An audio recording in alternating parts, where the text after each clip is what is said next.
ಸರ್ಕಾರ ಮತ್ತೆ ನ್ಯಾಯಾಲಯ ಇಂಥ ವ್ಯಕ್ತಿಗಳಿಗೆ ಬೇಲೆ ಆಗ್ಬಾರ್ದು, ಅವರಿಗೆ ಕಠಿಣ ಶಿಕ್ಷೆ ಆಗ್ಬೇಕು ಅಂತ ಒಂದು ಕಠಿಣವಾದಂತ ಶಿಕ್ಷೆ ಕೊಟ್ಟಾಗ ಮಾತ್ರ ಇಂಥ ಪ್ರಕರಣಗಳು ನಿಲ್ಲಿಕ್ಕೆ ಸಾಧ್ಯ. ಯಾವಾಗ ಆ ವ್ಯಕ್ತಿಗೆ ಅಂದ್ರೆ ಆ ಬಾಲಕಿ ಗರ್ಭಿಣಿ ಆಗಿದ್ದಾಳೆ ಅಂತ ಗೊತ್ತಾದ ನಂತರ ಸೊ ಆಕೆ ಊರಿಗೆ ಹೊರಟಾಗಿದ್ದಾಳೆ, ಎಲ್ಲ ಪಾಂಡುಪುರದಲ್ಲಿದ್ದಾರೆ, ರಾಯಚೂರಲ್ಲಿದ್ದಾರೆ ಅಂತ ಹೇಳಿ ಸುಳ್ಳು ಹೇಳ್ಕೊಂಡು ಬಂದಿದ್ದಾರೆ. ವಯಸ್ಸು ನಿಖರವಾಗಿ ಹೇಳಕ್ಕಾಗಲ್ಲ, ಬಟ್ ಲೆಸ್ ದೆನ್ 18 ಇದೆ. ಗರ್ಭಿಣಿಯಾಗಿ ಈಗ ನೋಡಿದ ಪ್ರಕಾರ ಒಂದು 4 to 5 months ಆ ಥರ ಇರ್ಬೋದು. 4 to 5 months. ಅತ್ಯಾಚಾರ ಅಂದ್ರೆ ಇಂಥವ್ರು ಅಂತ ಇನ್ನೂ ಗೊತ್ತಾಗಲಿಲ್ಲ ರಿಯಲ್ ನಮಗೆ. ಅಂದ್ರೆ ಈಗ ಆಗಿರೋದು ನಿಜ. ಕರ್ಕೋಗವ್ರೀಗ ಸ್ಟೇಷನ್ಗೆ ಪಾರ್ಟಿಗಳು ಯಾರು ಮಾಡೋರು.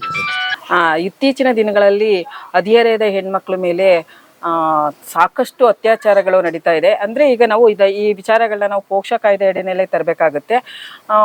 ದಿನಕ್ಕೆ ಏನೇ ಇಲ್ಲ ಅಂತ ಹೇಳಿದ್ರು ನಮ್ಮ ಗಮನಕ್ಕೆ ಬರುವಂಥದ್ದು 1, 2, 3 ಕೇಸ್ಗಳು ಬರ್ತಾನೆ ಇರ್ತವೆ, ಬೇರೆ ಬೇರೆ ಕಡೆ ಆದಂಥದ್ದು. ಮತ್ತು ಮಾಧ್ಯಮಗಳಲ್ಲಿ ನೋಡ್ತಾ ಇರ್ತೀವಿ.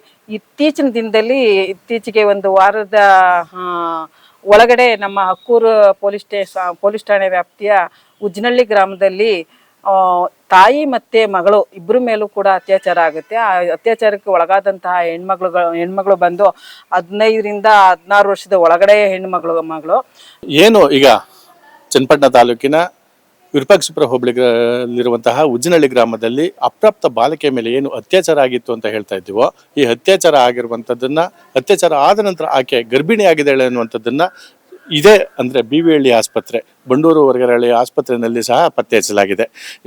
ಆ ಬಾಲಕಿಯನ್ನ ಯಾರು ಅತ್ಯಾಚಾರ ಮಾಡಿದ್ರೆ ಎನ್ನಲಾಗುತ್ತಿದೆಯೋ ಆ ವ್ಯಕ್ತಿ ಕಳೆದ 20 ದಿನಗಳ ಹಿಂದೆಲೆ ಇಲ್ಲಿಗೆ ಕರ್ಕೊಂಡು ಬಂದಿದ್ರು. ತಲೆನೋವು, ಮೈಕೈ ನೋವು, ಜ್ವರ ಇದೆ ಅಂತ ಹೇಳಿ ಕರ್ಕೊಂಡು ಬಂದು ಪರೀಕ್ಷೆಯನ್ನ ಮಾಡಿಸುವಂತ ಸಂದರ್ಭದಲ್ಲಿ ಡಾಕ್ಟರ್ಗೆ ಅನುಮಾನ ಬಂದು ಡಾಕ್ಟ್ರು ಈಕೆ ಗರ್ಭಿಣಿಯಾಗಿದ್ದಾಳೆ ಅನ್ನೋದನ್ನ ಮನಗಂಡಿದ್ದಾರೆ. ತದನಂತರ ಯಾವಾಗ ಆ ವ್ಯಕ್ತಿಗೆ ಅಂದ್ರೆ ಆ ಬಾಲಕಿ ಗರ್ಭಿಣಿ ಆಗಿದ್ದಾಳೆ ಅಂತ ಗೊತ್ತಾದ ನಂತರ ಸೊ ಆಕೆ ಊರಿಗೆ ಹೊರಟಾಗಿದ್ದಾಳೆ, ಎಲ್ಲ ಪಾಂಡುಪುರದಲ್ಲಿದ್ದಾರೆ, ರಾಯಚೂರಲ್ಲಿದ್ದಾರೆ ಅಂತ ಹೇಳಿ ಸುಳ್ಳು ಹೇಳ್ಕೊಂಡು ಬಂದಿದ್ದಾರೆ. ಅದಾದ ನಂತರ ಕಾರ್ಯಾಚರಣೆಗೆ ಇಳಿದಂತ ಸಂದರ್ಭದಲ್ಲಿ ಆಕೆಯನ್ನ ಕಳೆದ 20 ದಿನಗಳ ಹಿಂದೆನೂ ಸಹ ಗರ್ಭಪಾತಕ್ಕೆ ಕರೆದುಕೊಂಡು ಬಂದಿದ್ದಾರೆ. ಅದಾದ ನಂತರ ನಿನ್ನೆ ದಿನ ಕನ್ಫರ್ಮ್ ಆಗಿದೆ ಆಕೆ ಗರ್ಭವತಿ ಆಗಿದ್ದಾಳೆ, ಕನಿಷ್ಠ 5ರಿಂದ 6 ತಿಂಗಳು ಆಗಿರಬಹುದು ಅನ್ನುವಂಥದ್ದನ್ನು ಸಹ ಡಾಕ್ಟರ್ ಕನ್ಫರ್ಮ್ ಮಾಡಿದ್ದಾರೆ. ಅದೇ ರೀತಿಯಲ್ಲಿ ಆಕೆ ಅಪ್ರಾಪ್ತ ಬಾಲಕಿ ಅನ್ನೋದನ್ನು ಸಹ ಕನ್ಫರ್ಮ್ ಮಾಡಿದ್ದಾರೆ. ಈ ರೀತಿಯ ಘಟನೆಗಳು ಮತ್ತೆ ಮರುಕಳಿಸದಂತೆ ಎಲ್ಲಾ ರೀತಿಯಲ್ಲೂ ಎಲ್ಲಾ ಸಂಬಂಧಪಟ್ಟಂತ ಇಲಾಖೆಗಳು ಆ ವ್ಯಕ್ತಿಯ ವಿರುದ್ಧ, ಈಗಾಗಲೇ ಆತ ಜೈಲಿನಲ್ಲಿದ್ದಾನೆ, ಜೈಲಿನಲ್ಲಿ ಇದ್ರೂ ಸಹ ಆತನಿಗೆ ಬೇಲು ಸಿಗಬಾರ್ದು ಅನ್ನುವಂಥದ್ದನ್ನು ಸಹ ಹಲವಾರು ಹೋರಾಟಗಾರರು ಮತ್ತು ಮಹಿಳೆಯರು ಮನಗಂಡು ಹೇಳ್ತಾ ಇದ್ದಾರೆ. ಈ ನಿಟ್ಟಿನಲ್ಲಿ ಇನ್ನು ಮುಂದೆ ಹೋಗ್ತಾ ಇದಕ್ಕೆ ಸಂಬಂಧಪಟ್ಟಂತ ಆಕೆ ಎಲ್ಲಿ ಗರ್ಭವತಿ ಆದ್ಲು, ಆಕೆಯನ್ನು ಗರ್ಭವತಿ ಮಾಡ್ಲಿಕ್ಕೆ ಕಾರಣ ಯಾರು, ಮತ್ತೆ ಆ ತೋಟ ಯಾವುದು, ಸಂಪೂರ್ಣ ಮಾಹಿತಿಯನ್ನ ತಮ್ಮ ಮುಂದೆ ಈಗ ನಮ್ಮ ಪೊಲೀಸ್ ಇಲಾಖೆ ಏನ್ ಮಾಡ್ಬೇಕು ಅದನ್ನೆಲ್ಲ ಮಾಡಿದೆ. ಅತ್ಯಾಚಾರ ಮಾಡಿದಂತ ಅವ್ರನ್ನ ದಸ್ತಗಿರಿ ಮಾಡಿ ಅವ್ರನ್ನ ಜೈಲಿಗೆ ಕಳಿಸುವಂತದ್ದಾಗಿದೆ. ಆ ಹೆಣ್ಮಗಳನ್ನ ಬಾಲಕಿಯರ ಬಾಲಮಂದಿರಕ್ಕೆ ಬಿಟ್ಟಿದ್ದಾರೆ. ಯಾಕಪ್ಪ ಇವತ್ತು ನಾನು ಈ ವಿಚಾರನ ಹೇಳ್ತಾ ಇದ್ದೀನಿ, ಪೊಲೀಸ್ ಹಂತದಲ್ಲಿ ಏನಾಗ್ಬೇಕೋ ಅವರ ಗಮನಕ್ಕೆ ಬಂದ ತಕ್ಷಣ ಆಗುವಂಥದ್ದು ಆಗ್ತಾ ಇದೆ. ಅದಾದ್ಮೇಲೆ ನಾವು ಏನು ನ್ಯಾಯಾಂಗ ಬಂಧನದಲ್ಲಿ ಇರ್ತಾರೆ ಅಂತ ವ್ಯಕ್ತಿಗಳನ್ನ ಬಿಡಿಸ್ಕೊಳ್ಳಿಕ್ಕೆ ಪ್ರಭಾವಿ ವ್ಯಕ್ತಿಗಳ ಪ್ರಭಾವಗಳು ಜಾಸ್ತಿ ಆಗಿದೆ. ಅವರು ಬೇಲ್ನಿಂದ ಹೊರಗಡೆ ಬರೋದ್ರಿಂದ ಈಗ ಯಾವುದೇ ರೀತಿಯಾದಂಥ ತೊಂದರೆ ಇಲ್ದೇನೆ ಅವರು ಹಣ ಕೊಟ್ಟು ಬೇರ್ ತಕೊಂಡು ಹೊರಗಡೆ ಬರೋದ್ರಿಂದ ಬೇರೆಯವರು ಏನಾಗುತ್ತೆ 1 ತಿಂಗಳು 2 ತಿಂಗಳು ಒಳಗಿರ್ತೀವಿ ಅಷ್ಟೇ ತಾನೇ, ಗೊತ್ತಾಗ್ದೇನೆ ಅದನ್ನು ಮುಚ್ಚಾಕಿದ್ರೆ ಬೇರೆ ರೀತಿ ಆಗುತ್ತೆ ಅನ್ನುವಂಥ ಒಂದು ಮನಸ್ಥಿತಿನ ಹೊಂದಿ ತುಂಬಾ ಪ್ರತಿದಿನ, ಪ್ರತಿ ಕ್ಷಣ, ಪ್ರತಿ ಗಂಟೆಗಳಲ್ಲೂ ಕೂಡ ಈ ಅತ್ಯಾಚಾರ ಕೇಸ್ಗಳು ಜಾಸ್ತಿ ಆಗ್ತಾ ಇದೆ. ಹಂಗಾಗಿ ಈ ಸರ್ಕಾರ ಮತ್ತೆ ನ್ಯಾಯಾಲಯ ಇಂಥ ವ್ಯಕ್ತಿಗಳಿಗೆ ಬೇಲೆ ಆಗ್ಬಾರ್ದು, ಅವರಿಗೆ ಕಠಿಣ ಶಿಕ್ಷೆ ಆಗ್ಬೇಕು ಅಂತ ಒಂದು ಕಠಿಣವಾದಂತ ಶಿಕ್ಷೆ ಕೊಟ್ಟಾಗ ಮಾತ್ರ ಇಂಥ ಪ್ರಕರಣಗಳು ನಿಲ್ಲಿಕ್ಕೆ ಸಾಧ್ಯ. ಅವ್ರನ್ನ ಯಾವುದೇ ರೀತಿಯಿಂದನೂ ಕೂಡ ಜಾಮೀನಿಂದ ಹೊರಗಡೆ ತರಬಾರ್ದು. ತಂದಂತ ಸಂದರ್ಭದಲ್ಲಿ ಇನ್ನೂ ಹೆಚ್ಚು ರೀತಿಯಲ್ಲಿ ಅತ್ಯಾಚಾರಗಳು ಆಗ್ಲಿಕ್ಕೆ ಅದು ಅಲ್ಲದೆ ಈ ಹದಿಹರೆಯದ ಹೆಣ್ಮಕ್ಳ ಮೇಲೆ ಆಗುವಂತ ಅತ್ಯಾಚಾರಗಳು ಹೆಚ್ಚಾಗುವಂಥದ್ದು ಆಗುತ್ತೆ. ಈ ಬಾಲ್ಯ ವಿವಾಹ ಸಂದರ್ಭದಲ್ಲೂ ಅಷ್ಟೇ, ಬಾಲ್ಯ ವಿವಾಹ ಆದಂತ ವ್ಯಕ್ತಿಗಳನ್ನು ಕೂಡ ಕಠಿಣವಾದಂತ ಶಿಕ್ಷೆ ಅಂತ ಹೇಳಿದ್ರೆ ಕಾನೂನು ಏನ್ ಹೇಳುತ್ತೆ ಆ ರೀತಿಯಾದ್ರೂ ಶಿಕ್ಷೆಗೆ ಒಳಪಡಿಸ್ಬಿಟ್ರೆ ಇಂಥ ಪ್ರಕರಣಗಳು ನಿಲ್ಲುತ್ತೆ. ಯಾವುದೇ ರೀತಿಯಾದ ಬೇಲ್ಗಳಿಗೆ ಅವಕಾಶ ಮಾಡಿಕೊಡ್ಬಾರ್ದು. ನ್ಯಾಯಾಲಯ ಆಗ್ಲಿ ಅಥವಾ ಸರ್ಕಾರನೂ ಕೂಡ ಇದ್ರ ಬಗ್ಗೆ ಹೆಚ್ಚಿನ ಗಮನ ವಹಿಸ್ಬೇಕು. ಸರ್ಕಾರದಿಂದ ಕಠಿಣವಾದಂಥ ಶಿಕ್ಷಣ ಜಾರಿ ಮಾಡಿದಂಥ ಸಂದರ್ಭದಲ್ಲಿ ಇದು ನಿಲ್ಲುತ್ತೆ ಅನ್ನುವಂಥದ್ದು ನನ್ನ ಅನಿಸಿಕೆ. ಅಮಾಯಕರನ್ನ ಹೇಗೆಲ್ಲ ಬಲಾಢ್ಯರು ಬಳಸ್ಕೊಳ್ತಾರೆ ಅನ್ನೋದಕ್ಕೆ ಒಂದು ಸ್ಪಷ್ಟ ಉದಾಹರಣೆಯನ್ನ ನಿಮ್ಗೆ ಕೊಡ್ತಾ ಇದ್ದೀನಿ. ಅಮಾಯಕರು ಅಂದಾಕ್ಷಣಕ್ಕೆ ಅದು ಹೆಣ್ಣು ಗಂಡು ಲಿಂಗಭೇದ ಧರ್ಮ ಜಾತಿ ಯಾವುದು ಬರಲ್ಲ. ಸೊ ಅವರು ಬಡವರಾಗಿದ್ರೆ ಸಾಕು, ಕೂಲಿ ಮಾಡೋರಾದ್ರೆ ಸಾಕು, ಸ್ವಾಭಿಮಾನ ಇಲ್ಲದೆ ಇರುವಂಥವ್ರನ್ನ ಅಥವಾ ಸ್ವಾಭಿಮಾನ ಅಂದ್ರೆ ಏನು ಅಂತ ಗೊತ್ತಿಲ್ಲದೆ ಇರುವಂಥವ್ರನ್ನ ಅಥವಾ ಕೂಲಿ ಮಾಡುವಂಥವ್ರನ್ನ ಆಯ್ಕೆ ಮಾಡ್ಕೊಂಡಂಥ ಹಲವಾರು ಬಲಾಢ್ಯರು ಅವ್ರನ್ನ ಯಾವ ರೀತಿ ದುರುಪಯೋಗ ಪಡಿಸ್ಕೊತಾರೆ ಅನ್ನುವಂಥ ವಿಚಾರನ ತಮ್ಮ ಮುಂದೆ ಇಡ್ತಾ ಇದ್ದೀನಿ. ಸೊ ಮೊನ್ನೆ ದಿನ ಅಂದ್ರೆ ಚನ್ನಪಟ್ಟಣ ತಾಲೂಕಿನ ವಿರೂಪಾಕ್ಷಿಪುರ ಹೋಬಳಿಗೆ ಸಂಬಂಧಪಟ್ಟಂತಹ ಉಜ್ಜನಹಳ್ಳಿ ಗ್ರಾಮದ ಹೊರಭಾಗದಲ್ಲಿ ಒಂದು ಶ್ರೀ ಬೀರೇಶ್ವರ ಸ್ವಾಮಿ ದೇವಸ್ಥಾನ ಅಂತ ಇದೆ. ಆ ದೇವಸ್ಥಾನದ ಪಕ್ಕದಲ್ಲಿ ಉಜ್ಜನಹಳ್ಳಿ ಗ್ರಾಮದ ಶ್ರೀನಿವಾಸ ಅಲಿಯಾಸ್ ಕುಂಡ ಎನ್ನುವಂತ ವ್ಯಕ್ತಿಗೆ ಸೇರಿದಂತ ಜಮೀನಿದೆ. ಈ ಜಮೀನಿನಲ್ಲಿ ಕಾಡು ಪೂಜಾರಿಗಳು ಅಂದ್ರೆ ಅಲೆಮಾರಿ ಜನಾಂಗ ಅಂತ ಹೇಳ್ತೀವಿ, ಅವ್ರಿಗೆ ಯಾವುದೇ ರೀತಿಯಾದಂತ ಒಂದು ಐಡಿಗಳಿಲ್ಲ. ಒಂದು ವೋಟರ್ ಐಡಿ ಇರ್ಬೋದು, ಆಧಾರ್ ಕಾರ್ಡ್ ಇರ್ಬೋದು, ಸಾಲ ದಾಖಲಾತಿ ಇರ್ಬೋದು, ಯಾವುದೂ ಇಲ್ಲ. ಸೊ ಅವ್ರದೇ ಆದಂತ ಒಂದು ಜೀವನ, ಎಲ್ಲಿ ಬೆಳಿಗ್ಗೆಯಿಂದ ಸಂಜೆ ಗಂಟ ಒಂದಲ್ಲ ಒಂದು ರೀತಿಯಿಂದ ಯಾರಾದ್ರೂ ಕರೆದ್ರೆ ಕೂಲಿಗೆ ಹೋಗುವಂಥದ್ದು, ಅಥವಾ ಈ ಹೊಂಗೆ ಬೀಜ ಮತ್ತೆ ಬೇವಿನ ಬೀಜ ಅಥವಾ ಇನ್ನಿತರ ಬೀಜಗಳನ್ನ ಆಯ್ಕೊಂಡು ಮಾರ್ಕೊಳ್ಳುವಂಥದ್ದು, ಎಲ್ಲಿ ಊಟ ಸಿಗುತ್ತೋ, ಎಲ್ಲಿ ಚೌಲ್ಟ್ರಿನಲ್ಲಿ ಎಲ್ಲರೂ ಮದುವೆ ಮಾಡುವಂಥದ್ದು, ನೆರವೆ ಮಾಡುವಂಥದ್ದು, ಅಥವಾ ಇನ್ನೊಂದು ಯಾವ್ದಾದ್ರು ಹಬ್ಬ ಹುಣ್ಣಿಮೆ ಮಾಡುವಂಥದ್ದು, ಅಲ್ಲೋಗಿ ಊಟ ಮಾಡ್ಕೊಳ್ಳುವಂಥದ್ದು, ಮಾಡ್ಕೊಂಡು ಎಷ್ಟಾಗುತ್ತೆ ಅಷ್ಟು ಗೈದು ಸಂಜೆಗೆ ಕುಡ್ಕೊಂಡು ಮಲ್ಕೊಳ್ಳೋದು. ಇಷ್ಟು ಈ ಜೀವನ ಅನ್ನುವಂಥದ್ದನ್ನ ಈಗಾಗಲೇ ಗ್ರಾಮಸ್ಥರು ಇಲ್ಲಿ ಸ್ಥಳೀಯರು ನಮಗೆ ಮಾಹಿತಿ ನೀಡಿದ್ದಾರೆ. ಇಂಥ ಸಂದರ್ಭದಲ್ಲಿ ಈ ದುರುಳ ವ್ಯಕ್ತಿ ಅಂದ್ರೆ ಶ್ರೀನಿವಾಸ್ ಅಲಿಯಾಸ್ ಕುಂಡ ಅಂದ್ರೆ ಉಜ್ಜನಹಳ್ಳಿ ಗ್ರಾಮದ 55 ವರ್ಷದ ವ್ಯಕ್ತಿಯೋರ್ವ ಒಟ್ಟು 3-4 ಕುಟುಂಬಗಳಿದ್ದಂತ ಈ ಅಲೆಮಾರಿ ಜನಾಂಗದವ್ರನ್ನ ತಂದು ಅವ್ರ ತೋಟದಲ್ಲಿ ಮಾವಿನ ತೋಟವನ್ನ ಕಾಯ್ಲಿಕ್ಕೆ ಇಟ್ಕೊಂಡಿರ್ತಾರೆ. ಇವರು ಸಹ ಇವ್ರ ತೋಟದಲ್ಲಿ ಕೆಲಸ ಇದ್ದಂತ ಸಂದರ್ಭ ಮಾಡ್ತಾ ಇರ್ತಾರೆ, ಕೆಲಸ ಇಲ್ಲದೆ ಇರುವಂತ ಸಂದರ್ಭ ಬೇರೆ ಕಡೆ ಕೆಲಸ ಮಾಡ್ತಾ ಇರ್ತಾರೆ, ಅಥವಾ ಈ ಮೊದಲೇ ಹೇಳಿದಾಗೆ ಬೇರೆ ಬೇರೆ ಆಕ್ಟಿವಿಟಿನ ಮಾಡ್ತಾ ಇರ್ತಾರೆ. ಇವ್ರಿಗೆ ಉಣ್ಣೋದು ಕುಡಿಯೋದು ಬಿಟ್ರೆ ಬೇರೆ ಇಲ್ಲ. ಆ ನಿಟ್ಟಿನಲ್ಲಿ ಇಲ್ಲಿ ಮಾಡ್ತಾ ಒಂದು ತಾಯಿ ಮತ್ತೆ ಮಗಳು ಸಹ ಒಂದು ಕುಟುಂಬ ಇಲ್ಲಿರುತ್ತೆ. ಆ ಕುಟುಂಬದಲ್ಲಿ 35-36 ವರ್ಷದಂತಹ ಮಹಿಳೆ, ಆಕೆಗೆ 13-15 ವರ್ಷದ ಒಂದು ಬಾಲಕಿ ಇರ್ತಾಳೆ. ಇವ್ರಿಗೆ ಯಾವುದೇ ರೀತಿಯಾದಂಥ ದಾಖಲಾತಿಗಳಿಲ್ಲ. ಈ ಹೆಣ್ಣು ಮಗು ಅಂದ್ರೆ 13-15 ವರ್ಷದ ಹೆಣ್ಣು ಮಗುವನ್ನ ಕಳೆದ 2 ತಿಂಗಳ ಹಿಂದೆನೆ ಒಮ್ಮೆ ಆಸ್ಪತ್ರೆ ಕರ್ಕೊಂಡು ಹೋಗಿರ್ತಾರೆ, ಹುಷಾರಿಲ್ಲ ಅನ್ನೋ ಕಾರಣಕ್ಕೆ. ಸೊ ವಿಶೇಷ ಏನಪ್ಪಾ ಅಂದ್ರೆ ಇದೇ ವ್ಯಕ್ತಿ ಕರ್ಕೊಂಡು ಹೋಗಿರ್ತಾನೆ. ಕರ್ಕೊಂಡೋದಂತ ಸಂದರ್ಭದಲ್ಲಿ ಆಕೆ ಗರ್ಭಿಣಿ ಅನ್ನೋದು ಡಾಕ್ಟರ್ ಗೊತ್ತಾಗುತ್ತೆ. ಆದ್ರೆ ಅವೆಲ್ಲವನ್ನು ಸಂಕ್ಷಿಪ್ತವಾಗಿ ಮಾಹಿತಿ ಕಲೆ ಹಾಕುವಷ್ಟರಲ್ಲಿ ಆ ಹುಡುಗಿ ಇಲ್ಲ, ಆ ಕುಟುಂಬನೇ ಇಲ್ಲ, ರಾಯಚೂರ್ಗೆ ಹೋಗಿದೆ, ಪಾಂಡುಪುರಕ್ಕೆ ಹೋಗಿದೆ ಅಂತೇಳಿ ಸಬೂಬನ್ನ ಹೇಳಿ ತಡೆ ಒಡ್ಡಿರ್ತಾರೆ. ಸರ್ ಪ್ರೆಗ್ನೆಂಟ್ ಆಗಿದೆ. ಅವರು ನಿನ್ನೆ women and child welfare association ಅವರು ಮಗುನ ಕರ್ಕೊಂಬಂದಿದ್ರು. ಆ ಮಗು ಉಜ್ಜನಹಳ್ಳಿಗೆ ಸೇರಿದ್ದು. ಅವ್ರನ್ನ ಕರ್ಕೊಂಬಂದು ಅಸೆಸ್ಮೆಂಟ್ಗೆ ಕರ್ಕೊಂಬಂದಿದ್ರು. ಇಲ್ಲಿ ನಾವು ಅಸೆಸ್ಮೆಂಟ್ ಮಾಡಿಬಿಟ್ಟು ಅವರು ಎಷ್ಟು ತಿಂಗಳಾಗಿದೆ ಅಂತ ತಿಳ್ಕೊಳ್ಳೋಕ್ಕೆ ಸ್ಕ್ಯಾನ್ಗೆ ಬರ್ಕೊಟ್ಟಿದ್ದೀವಿ. ಮತ್ತು ಹೈಯರ್ ಮೆಡಿಕಲ್ ಹೆಡ್ಗೆ ತಾಲೂಕು ಹಾಸ್ಪಿಟಲ್ಗೂ ಬರ್ಕೊಟ್ಟಿದ್ದೀವಿ. ಅಲ್ಲಿ ಹೋಗಿ ಬರುತ್ತೆ. ವಯಸ್ಸು ನಿಖರವಾಗಿ ಹೇಳೋಕ್ಕಲ್ಲ, ಬಟ್ ಲೆಸ್ ದೆನ್ 18 ಇದೆ. ಇದೆ ಗರ್ಭಿಣಿಯಾಗಿ ಈಗ ಇದು ನೋಡಿದ ಪ್ರಕಾರ ಒಂದು 4 to 5 months ಆ ಥರ ಇರ್ಬೋದು. 4 to 5 months ಕರ್ಕೊಂಬಂದಿದ್ರು. ಅಬಾರ್ಷನ್ದೇನು ಹೇಳಿಲ್ಲ, ಬಟ್ ಅದು ನಮಗೆ ಈ ಥರ ಕಾಯಿಲೆ ಅಂತಿದೆ ಅಂತ ಗೊತ್ತಿದ್ದಾಗ ನಮ್ಮಲ್ಲಿ ನಮ್ಮ HIO ಇದ್ದಾರೆ, ಅವ್ರಿಗೆ ಇನ್ಫಾರ್ಮ್ ಮಾಡಿದೆ. ಫರ್ದರ್ ಏನೇನು ಆರ್ಡರ್ಸ್ ತಗೋಬೇಕೋ ಮಾಡಬೇಕೋ ಅದನ್ನ ಮಾಡಿ ಅಂತ ಹೇಳಿದೆ. ಅವ್ರಿಗೆ ಮುಟ್ಟಿಸಿದ್ದೀನಿ ಸರ್. ತದನಂತರ ಈಗ ಕಳೆದ ಒಂದು 20 ದಿನಗಳಿಂದನೂ ಮತ್ತೆ ಅಬಾರ್ಷನ್ಗೆ ಅಂತೇಳಿ ಇದೇ ಚನ್ನಪಟ್ಟಣ ತಾಲೂಕಿನ BV ಸರ್ಕಾರಿ ಆಸ್ಪತ್ರೆಗೆ ತೆರಳದಂತ ಸಂದರ್ಭದಲ್ಲಿ ಅಲ್ಲಿಯ ವೈದ್ಯರು ಆಕೆಯನ್ನು ಗಮನಿಸಿದ್ದಾರೆ. ಸೊ ವಯಸ್ಸು ಚಿಕ್ಕದಿದೆ, ಹಾಗಾಗಿ ಈಗ ಯಾವುದೇ ಹುಷಾರಿಲ್ಲ ಅನ್ನೋದಕ್ಕಿಂತ ಹೆಚ್ಚಾಗಿ ಆಕೆ ಗರ್ಭಿಣಿ ಆಗಿದ್ದಾಳೆ ಅನ್ನೋದು ಅವ್ರ ಮಂದಟ್ಟಾಗುತ್ತೆ. ಸಂಬಂಧಪಟ್ಟಂತ ಇಲಾಖೆ ಆಶಾ ಕಾರ್ಯಕರ್ತ ಇರ್ಬೋದು, ಅಂಗನವಾಡಿ ಕಾರ್ಯಕರ್ತ ಇರ್ಬೋದು, ಮೇಲೆ ತಾಲೂಕು ಆಸ್ಪತ್ರೆಗೆ ಅವ್ರು ರೆಫರ್ ಮಾಡ್ತಾರೆ ಇವನ್ನೆಲ್ಲ. ಆ ಸಂದರ್ಭದಲ್ಲಿ ಈಕೆ ಗರ್ಭಿಣಿ ಆಗಿದ್ದಾಳೆ ಅನ್ನೋದು ಗೊತ್ತಾಗುತ್ತೆ. ಗರ್ಭಿಣಿಯ ಎಷ್ಟು 13-15 ವರ್ಷದ ಒಬ್ಬ ಬಾಲಕಿ ಆಗಿರುವಂತ ಗರ್ಭಿಣಿ ಹೇಗೆ ಅಂದ್ರೆ ಈಗಾಗಲೇ 5-6 ತಿಂಗಳು ಆಗಿರ್ಬೋದು ಅನ್ನುವಂಥದ್ದನ್ನ ಡಾಕ್ಟರ್ ಹೇಳ್ತಾರೆ. ಅಂದ್ರೆ ಸ್ಕ್ಯಾನಿಂಗ್ ಮಾಡಿಸಿದ ನಂತರ ಕನ್ಫರ್ಮ್ ಆಗುತ್ತೆ ಇಷ್ಟೇ ತಿಂಗಳು ಅನ್ನುವಂಥದ್ದನ್ನ ಕನ್ಫರ್ಮ್ ಆಗುತ್ತೆ ಅಂತ ಡಾಕ್ಟರ್ ಹೇಳ್ತಾರೆ. ಇಂಥ ದುರ್ಬಲ ವ್ಯಕ್ತಿಗಳು ಈಗಾಗಲೇ ಚನ್ನಪಟ್ಟಣ ತಾಲೂಕಿನ ಅಕ್ಕೂರು ಪೊಲೀಸ್ ಠಾಣೆಯಲ್ಲಿ ಪ್ರಕರಣ ದಾಖಲಾಗಿದೆ. ಆರೋಪಿಯನ್ನು ನ್ಯಾಯಾಂಗ ಬಂಧನಕ್ಕೂ ಸಹ ಒಪ್ಪಿಸಲಾಗಿದೆ. ಆದ್ರೆ ಎಲ್ಲೋ ಒಂದ್ ಕಡೆ ನಾವು ಕೆದಕ್ತಾ ಹೋದಂತ ಸಂದರ್ಭದಲ್ಲಿ ಮಾಹಿತಿಯನ್ನ ಅಂದ್ರೆ ಹೆಸರನ್ನ ಹೇಳಲು ಇಚ್ಛಿಸಿದಂತವರು ಮಾಹಿತಿನ ಕೊಡುವಂತ ಅನೇಕರು ಮಾಹಿತಿ ನೀಡಿದ್ದಾರೆ.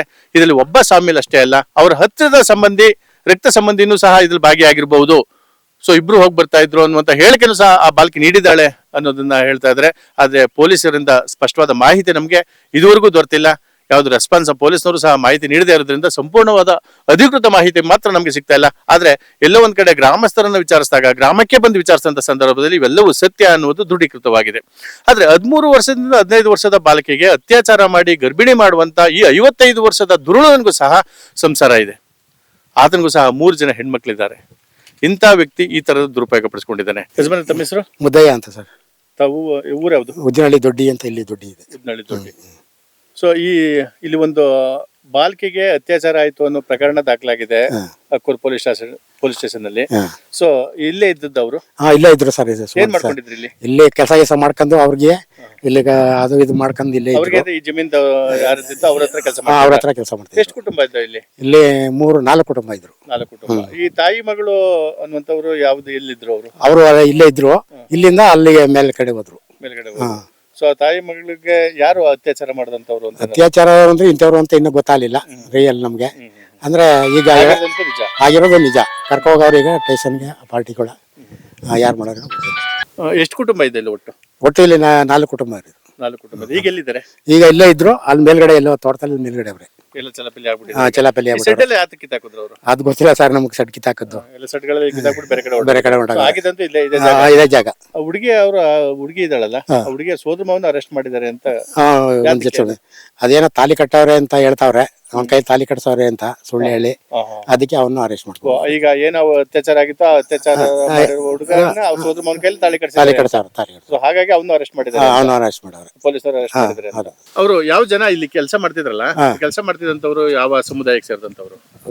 ಪೂಜಾರಿ, ಕಾಡು ಪೂಜಾರಿಗಳು. ಕಾಡು ಪೂಜಾರಿ ಅಂತ. ಏನ್ ಅವ್ರ ಕೆಲಸ ಏನು? ಏನಿಲ್ಲ ಸರ್, ಹಿಂಗ ಅಲ್ಲಿ ಇಲ್ಲಿ ಹಾಕೋದು, ಮಂಗೇಳು ಅವು ಇವು ಆಯ್ದು ಇವ್ರು ಕರೆದವ್ರು ಕೆಲ್ಸಕ್ಕೆ ಹೋಗುದು, ಹಿಂಗ್ ಮಾಡ್ಕೊಂಡು ಜೀವನ ಮಾಡ್ತಾ ಇದ್ರು. ಅವ್ರಿಗೆ ಇಲ್ಲೇ ನೆಲೆ ಅಂತ ಏನಿಲ್ಲ. ಅಲ್ಲೇ ವ್ಯಾಪಾರ ಮಾಡ್ಕೊಂಡು ಕುಡಿದು ಜಾಸ್ತಿ ಕುಡಿತಿದ್ರು. ಸಣ್ಣ ಗಂಟ ಗೇಯ್ದು ಸಂದಲ್ಲಿ ಕುಡ್ಕ ಬರೋದು, ಹಿಟ್ಟು ಇಲ್ಲ ಸೊಪ್ಪಿಲ್ಲ ಬಿದ್ಕೋದು ಅಷ್ಟೇ. ಎಲ್ಲೂ ಗಲಾಟೆ ಐತಿತ್ತು ದೇವಸ್ಥಾನದ ಹತ್ರ. ಇಲ್ಲಿ ಜಾಗ ಖಾಲಿ ಮಾಡ್ಸಿದ್ರು. ಇಲ್ಲಿ ಚೌಟ್ರಿ ಹತ್ರ ಇದ್ರು. ಚೌಟ್ರಿ ಓನರ್ ಖಾಲಿ ಮಾಡ್ಸಿದ್ರು. ಈ ಚೌಲ್ಟ್ರಿ ಆದ್ಮೇಲೆ ಖಾಲಿ ಮಾಡಿಸೋದು. ಮುಂಚೆ ಈ ಸೆಟ್ಗಳೆಲ್ಲ ಇದ್ರು. ಇಲ್ಲೇ ಇದ್ರು.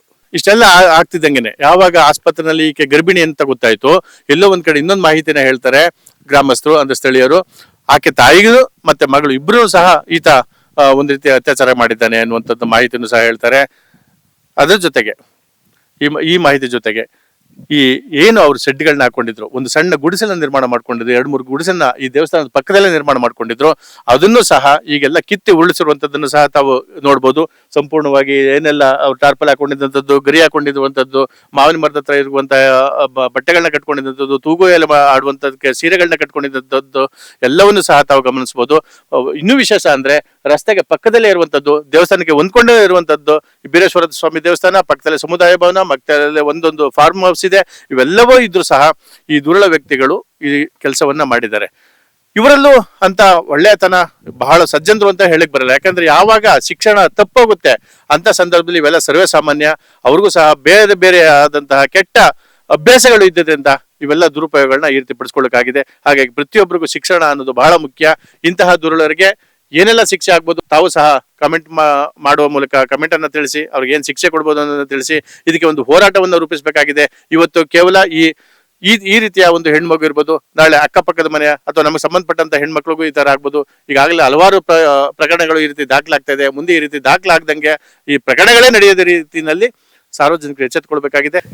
ಈ ಉಚ್ಚಿನಹಳ್ಳಿ ಶ್ರೀ ಬೀರೇಶ್ವರ ಸ್ವಾಮಿ ದೇವಸ್ಥಾನ ಏನಿದೆಯೋ, ದೇವಸ್ಥಾನ ಪಕ್ಕದಲ್ಲಿ ದಾನಿಗಳು ಒಂದು ಚೌಟ್ರಿನ ಅಂದ್ರೆ ಸಮುದಾಯ ಭವನ ಕಟ್ಸ್ಕೊಟ್ಟಿದ್ದಾರೆ. ಈ ಸಮುದಾಯ ಭವನದ ಸುತ್ತಲೂ CCTVಗಳಿದೆ. ಆ CCTV ಕ್ಯಾಮರಾದಲ್ಲೂ ಸಹ ಆ ವ್ಯಕ್ತಿ ಆ ಬಾಲಕಿಗೂ ಸಹ ಮದ್ಯಪಾನವನ್ನ ಮಾಡಿಸಿ, ತಾನೂ ಮದ್ಯಪಾನವನ್ನ ಮಾಡಿಕೊಂಡು ಇಲ್ಲಿಂದ ಬಾಲಕಿನ ಹೆಗಲ ಮೇಲೆ ಹೊತ್ಕೊಂಡು ಹೋಗಿರುವಂತಹ ಪ್ರಕರಣವೂ ಸಹ ಈ CCTV ಫುಟೇಜ್ ನಲ್ಲಿ ದಾಖಲಾಗಿದೆ ಎಂಬ ಮಾಹಿತಿಯನ್ನ ಬಲ್ಲ ಮೂಲಗಳು ತಿಳಿಸಿವೆ. ಸೊ ಇದನ್ನಾದ್ರೂ ಸಂಬಂಧಪಟ್ಟಂತ ಪೊಲೀಸ್ ಇಲಾಖೆಯವರು ಈ ಮಾಹಿತಿಯನ್ನು ತೆಗೆದುಕೊಂಡ್ರೆ ಸಂಪೂರ್ಣವಾದ ವಿಚಾರ ಬಯಲಿಗೆ ಬರ್ತದೆ. ಮತ್ತೊಮ್ಮೆ ಮತ್ತೊಂದು ವಿಚಾರದಲ್ಲಿ ಮತ್ತೊಂದು ವಿಷಯವಾಗಿ ತಮ್ಮ ಮುಂದೆ ನಮಸ್ಕಾರ. ಈ ಅತ್ಯಾಚಾರ ಪ್ರಕರಣ, ಅದ್ರ ಅಪ್ರಾಪ್ತ ಬಾಲಿಕೆ ಮೇಲೆ ನಡೆದಿರುವಂತಹ ಅತ್ಯಾಚಾರ ಪ್ರಕರಣಕ್ಕೆ ಮತ್ತೊಂದು ಟ್ವಿಸ್ಟ್ ನ ಪಡ್ಕೊಳ್ತಾ ಇದೆ. ಇದು ಇವರು ಬಲಾಢ್ಯರು ಅನ್ನೋ ಕಾರಣಕ್ಕೆ ಏನು ಆ ಹುಡುಗಿಯ ಸೋದರ ಮಾವ ಇದ್ದಾನಲ್ಲ, ಆ ಹುಡುಗಿಯ ಸೋದರ ಮಾವನ್ನು ಸಹ ಪಿಟ್ ಮಾಡ್ಲಿಕ್ಕೆ ಹೊರಟಿದ್ದಾರೆ ಎಂಬ ಸ್ಪಷ್ಟ ಮಾಹಿತಿ ನಮಗೆ ಲಭ್ಯವಾಗಿದೆ.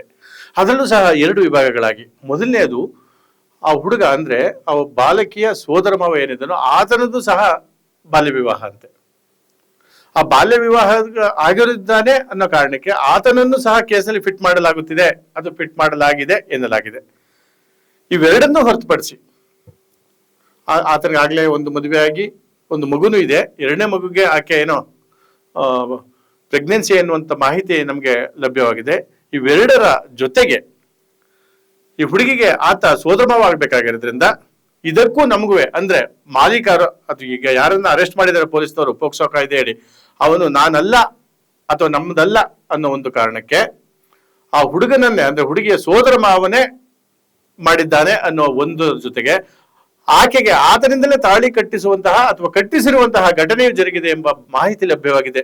ಇವೆಲ್ಲದರ ಹಿಂದೆ ಚನ್ನಪಟ್ಟಣ ಪೊಲೀಸ್ ಠಾಣೆಗೆ ಸಂಬಂಧಪಟ್ಟಂತ ಅಕ್ಕೂರು ಪೊಲೀಸ್ ಠಾಣೆಯ PSI ಬಸವರಾಜ್ ಅವರಾಗಲಿ ಅಥವಾ ಈ ತನಿಖೆಯನ್ನು ವಹಿಸಿಕೊಂಡಿರುವಂತಹ ಗ್ರಾಮಾಂತರ ಪೊಲೀಸ್ ಠಾಣೆಯ ವೃತ್ತ ನಿರೀಕ್ಷಕ TT ಕೃಷ್ಣರವರಾಗ್ಲಿ ಬಹಳ ಮುಂಚೂಣಿಗೆ ಬರಬೇಕಾಗಿದೆ.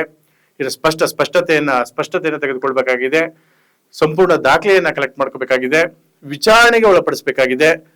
ಇವೆಲ್ಲವನ್ನು ಹಂತಕ್ಕೆ ತಗೊಂಡು ಹೋದಂತ ಸಂದರ್ಭದಲ್ಲಿ ಮಾತ್ರ ಆ ಅಪ್ರಾಪ್ತ ಬಾಲಕಿಗೆ ಮತ್ತೆ ಆ ಕುಟುಂಬಕ್ಕೆ ನ್ಯಾಯ ಸಿಕ್ತಂಗಾಗುತ್ತೆ. ಮುಂದೆಯೂ ಸಹ ಇದ್ಯಾವುದೇ ರೀತಿಯಾದಂತಹ ಅನ್ಯಾಯಗಳು, ಅಕ್ರಮಗಳು, ಈ ತರ ಅತ್ಯಾಚಾರಗಳು ಆಗುವುದನ್ನು ತಪ್ಪಿಸ್ಲಿಕ್ಕೆ ಇವರ ಒಂದು ವಿಚಾರಣೆ ಬಹಳ ಮುಖ್ಯವಾಗುತ್ತದೆ. ಇಷ್ಟು ಹೇಳ್ತಾ ಮತ್ತೊಂದು ವಿಚಾರ, ಮತ್ತೊಂದು ವಿಷಯದ ಬಗ್ಗೆ ತಮ್ಮ ಮುಂದೆ. ನಮಸ್ಕಾರ.